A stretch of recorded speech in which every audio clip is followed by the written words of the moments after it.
Vamos comer todo mundo? Vamos! Nham, nham, nham. Nham, nham, nham. Comemos todo o bolo sozinhas. Eu vou comer esses 10 sanduíches. Nham, nham.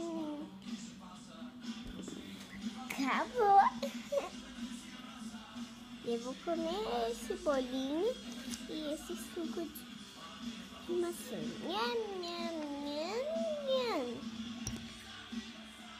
Ai, comemos tudo. Depois, agora vocês podem ir para a escola. Se vocês quiserem ir para a escola ou não quiserem, porque hoje é férias, né? Nas férias pode ir para a escola se você quiser. Ai, nós não queremos ir para a escola. Então, podem ficar aqui. Vamos brincar, primas. Yay! Vamos brincar. Eu vou brincar de esconde-esconde. Vocês topam? Aham, topamos. Tá, eu vou contar.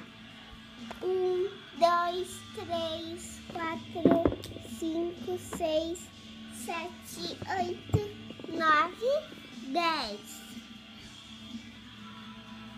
Aqui ou não, lá vou eu. O nosso professor confessou pra gente que sua inspiração vem de um roqueiro inglês que tem um jeitão muito diferente. O nome de família é David Jones. Você sabe onde é que elas estão? Eu não posso te contar.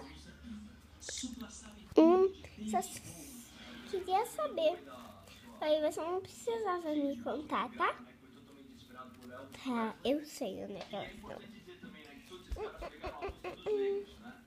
Vou ver ali atrás do micro-ondas. Achei você! Achei uma! Agora você vai ter que ficar aqui. Deixa eu achar a outra. Vamos ver se tá no micro-ondas. Achei a outra.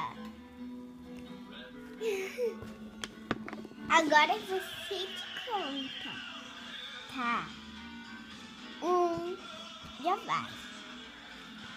1, 2, 3, 4, 5, 6, 7, 8, 9, 10.